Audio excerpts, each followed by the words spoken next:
विधानसभा निवडणुकीत भाजप मनसेशी युती करण्यास तयार होती, मात्र तत्कालीन मुख्यमंत्री एकनाथ शिंदे यांची तयारी नव्हती. त्यामुळे मनसेचा महायुतीतला सहभाग रोखला गेला, असा गौप्यस्फोट मनसे अध्यक्ष राज ठाकरे यांनी काल मुंबई पदाधिकाऱ्यांच्या बैठकीत केला. साहजिकच या गौप्यस्फोटामुळे युती आणि महाराष्ट्राच्या राजकारणात त्याची सध्या चर्चा सुरू आहे, दखल घेतली जाते आहे.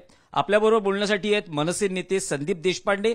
नेमकं काय त्या बैठकीत झालं आणि महापालिका निवडणुकीसाठी मनसेची काय आगामी व्यूहरचना आहे हे आपण जाणून घेणार आहोत.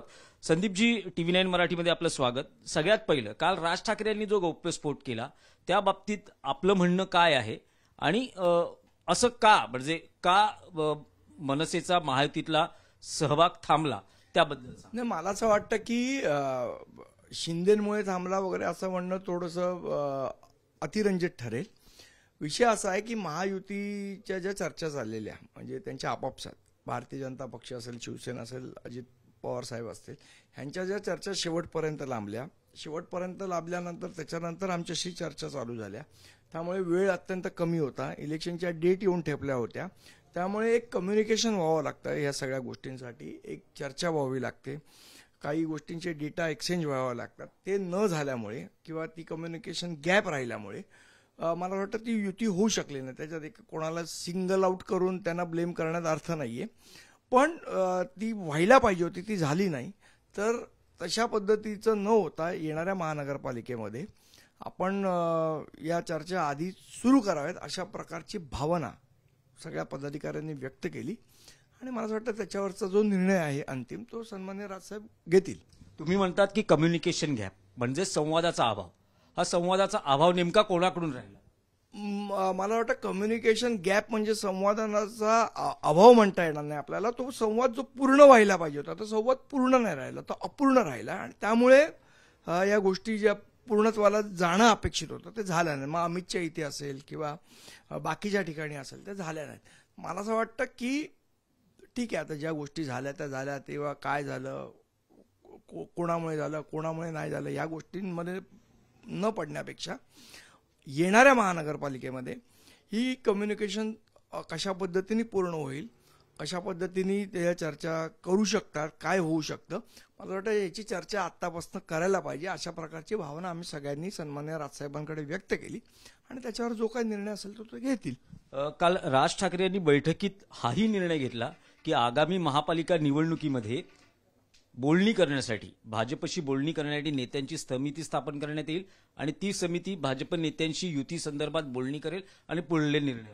मला असं वाटतं मुळात पहिले हा निर्णय व्हायला पाहिजे की सगळेजण एकत्र येणार आहेत का, तो निर्णय झाल्यावर या बाकीच्या गोष्टी. बोलणी फक्त भाजपशी होतील की शिंदे शिवसेनेशी? मी तेच तुम्हाला म्हटलं की शेवट असं आहे की त्यांची महायुती आहे, जी काय चर्चा होईल ती महायुतीशीच होईल. महायुती म्हणजे तुम्ही म्हणतात की कम्युनिकेशन गॅप, तुम्ही म्हणतात की आता बोलणी करायची आहे, तर महायुतीमध्ये तिन्ही पक्ष. मला असं म्हटलं की जेव्हा निर्णय होईल सगळ्या पक्षांचा की आपण एकत्र यायला पाहिजे, त्यावेळच्या ह्या गोष्टी आहेत, त्यावेळेला योग्य तो निर्णय सन्माननीय राजसाहेब घेतील. नाही, जागा वाटपात विधानसभेवेळेसही शिंदे शिवसेना, भाजप, NCP यांच्यामध्येही खूप स्पर्धा बघायला मिळाली, चढावड बघायला मिळाली. आता 227 जागा आहेत.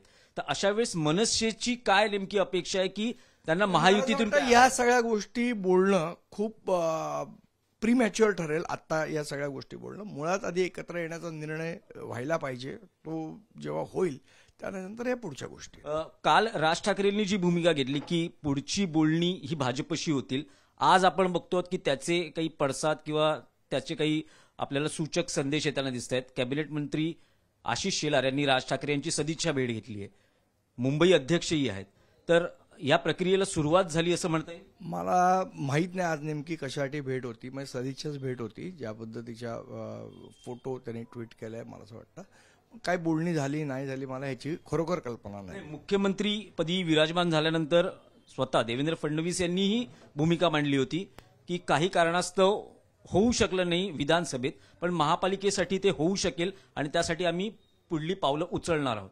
तर आशादायी आहात की भाजपशी युती होईल? असं वाटतं बघा, दोन गोष्टी आहेत. एक तर महत्वाची सर्वात गोष्ट आहे की ज्या पद्धतीचा भ्रष्टाचार गेले 25 वर्ष या मुंबई महानगरपालिकेत झाला आणि उबाटाची सत्ता होती, कोरोनाच्या काळात भ्रष्टाचार झाला, ज्या पद्धतीने बॉडी बॅग घोटाळा असेल, कोरोनामधले पैसे खाणं असेल, म्हणजे आपण म्हणतो मेलेल्या माणसाच्या टाळूवरचं लोणी खाणं, अशा पद्धतीचा प्रकार झाला. तर मुंबईला एक भ्रष्टाचार मुक्त महानगरपालिका देणं ही सगळ्यांची जबाबदारी आहे, सर्व पक्षांची जबाबदारी आहे. त्यामुळे मला वाटतं सर्वांनी एकत्र आलं पाहिजे, ही आमची भावना आहे. अर्थात या संदर्भातला जो निर्णय असेल तो राजसाहेब घेतील आणि त्यांचे वरिष्ठ नेते घेतील. TV9 मराठीशी बातचीत केली त्याबद्दल आपले आभार. हे होते मनसे नेते संदीप देशपांडे. विधानसभा निवडणुकीत महायुतीशी बोलणी करताना जी कम्युनिकेशन गॅप राहिली असं आता त्यांचं म्हणणं आहे, ती गॅप भरून काढण्यासाठी मुंबई महापालिका निवडणुका ही संधी आहे आणि त्या दृष्टीनं प्रयत्न होतील. महायुती म्हणून बोलणी झाली पाहिजेत, सगळ्यांनी एकत्र आलं पाहिजे असं संदीप देशपांडे यांना वाटतंय आणि तीच भूमिका आपल्याला मनसेमध्येही पाहायला मिळते. व्हिडिओ खंडूराज कसबेसह दिनेश दुखंडे, TV9 मराठी, मुंबई.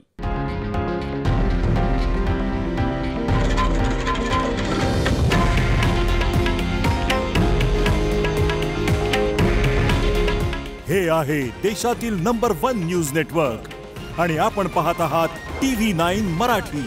काळजी तुमची, हित महाराष्ट्राचं.